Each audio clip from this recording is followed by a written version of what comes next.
a reflection from St. Peter Julian Eymard. This is from a Eucharistic series book that he has. This guy is amazing. This guy is my go-to man for everything Eucharist. Whenever I'm in front of Eucharist, I'll usually read just a page or two, always from his. He has a whole, there's 9 volumes of this type of little booklets from St. Peter Julian Eymard.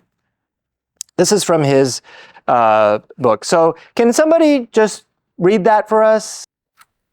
The greatest, the most excellent in itself of all these graces is the Eucharistic grace.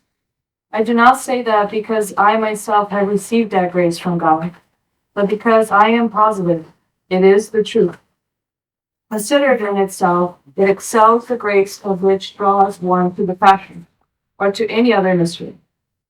Even the habitual longing for heaven, the thought of celestial happiness, is not above it. And why? Because the object of the Eucharistic grace is more perfect, more apt to sanctify us and make us happy. In fact, Jesus is brought closer to us through his grace than through that of the other mysteries. Our union with him is more intimate. The flame of his love literally enwraps us. What remains for us to do is to give our cooperation and join our tiny flame to his, so that they may be fueled to each other. The Eucharistic grace is the grace of graces. It leads to a more perfect type of life. Not only does it point out easier routes to the other mysteries, but all the other mysteries find in it their life and glorification. All the virtues and perfections are glorified in it. The Lord has made it a compendium of all his marvels of glory, virtue, and sanctity. It contains them all. The Eucharistic grace is quite common among souls. It is even more common in the world of piety than the other special graces.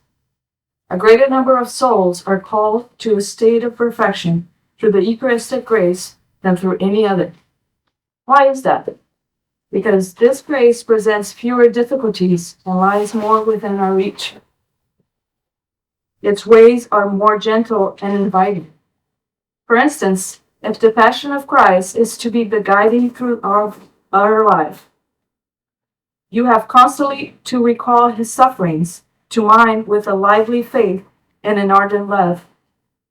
It is a mystery of the past, far removed from us. Besides, separated from communion, the grace of the Passion is an immolation and a crucifixion. The grace of the Eucharist, on the contrary, is one of the sweetness of growth of our love in Jesus Christ. This is certainly easier than the crucifixion of self. From the Eucharist, you will go to Calvary, to Nazareth, to Bethlehem. But these mysteries, without the Eucharist, lack vitality and actuality. Wow. Okay, I want to unpack a couple of things. On that third paragraph there, he was saying that, this Eucharistic grace, the Eucharistic grace is one that connects us to the Passion of Christ, right? The Passion. But, because this is what saved us, we are invited into a daily appreciation and reflection and a lifelong exploration of what in the world this means, right? To unpeel the layer upon layers of the profoundness of the sacrifice of Jesus. But without the Eucharist, this becomes just a distant past moment that just happened.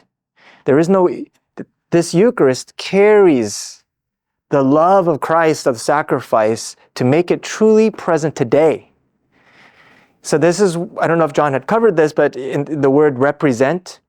Now, we can use the word represent as if it has a symbolic meaning, but if you look at the word represent, it really means what? Represent, make it present again.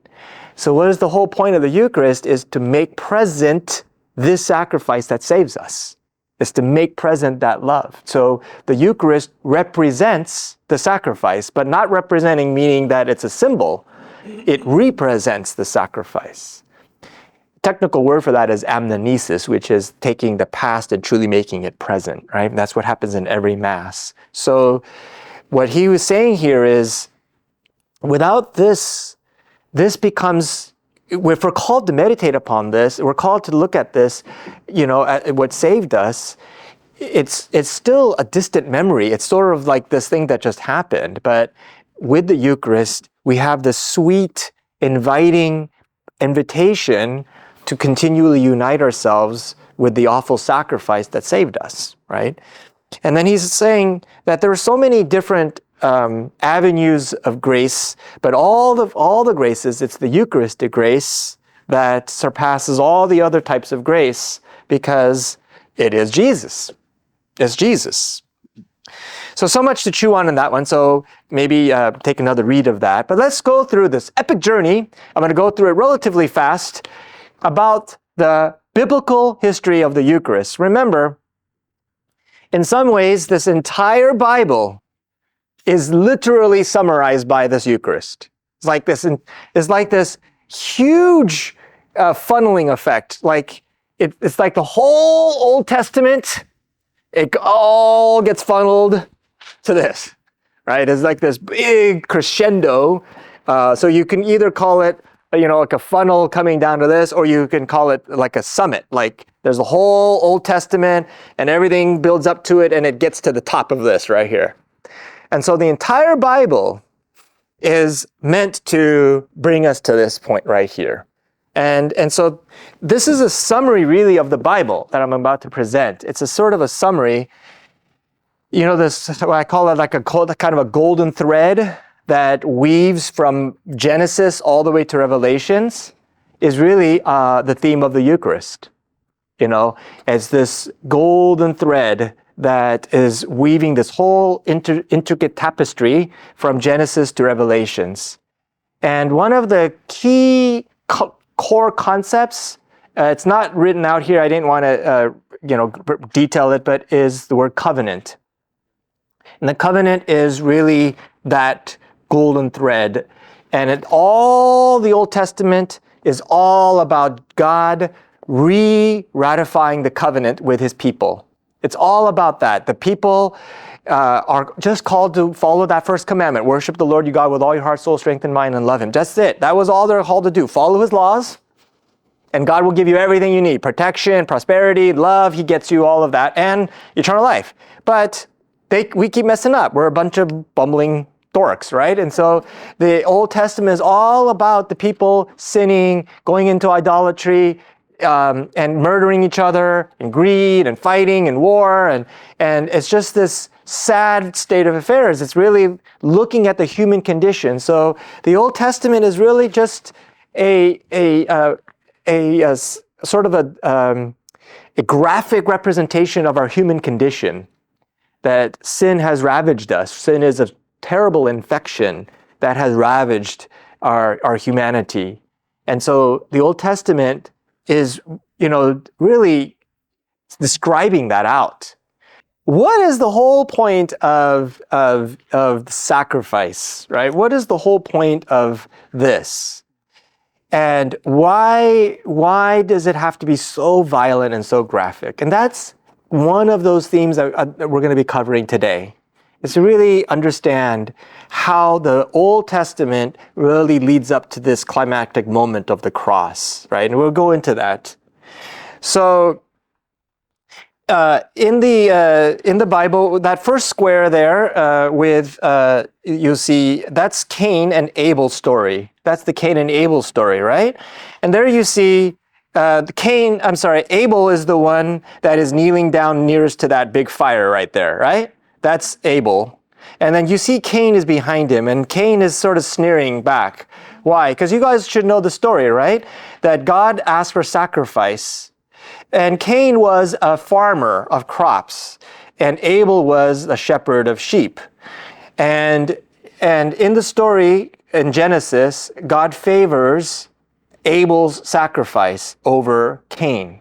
So Cain gets really, really jealous about that. He ends up killing Abel for it, right? But Cain gets the mark of the beast, and he ends up starting a whole nother race of people. But The whole story here was meant to talk about how the Lord desired for sacrifice of the lamb.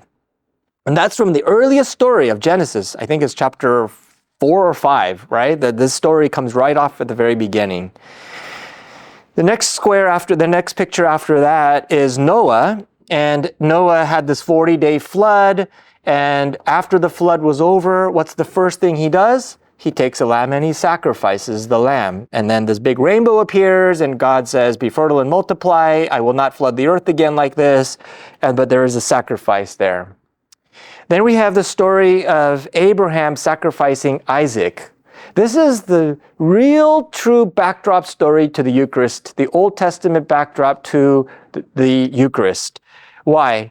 Because Abraham is asked to do what? To sacrifice his son. And he does so obediently. Well, I shouldn't say he does so, but he is going to. And so he preps everything. He binds, he carries the wood up there to Mount Moriah with his son Isaac. He ties up Isaac, puts him on the altar. He's going to get the knife, and he's about to sacrifice his son. But then what happens? The angel holds his arm, says, don't do that. And then right in the thickets, in the thorns was what? A lamb, right? And then that is what they end up sacrificing. But this is the backdrop because what happens in Jesus, the Father does sacrifice his son, right? Then we have, the bottom picture there is another story of Elijah and and a contest that he has with the prophets of Baal. And the Baal was a idol.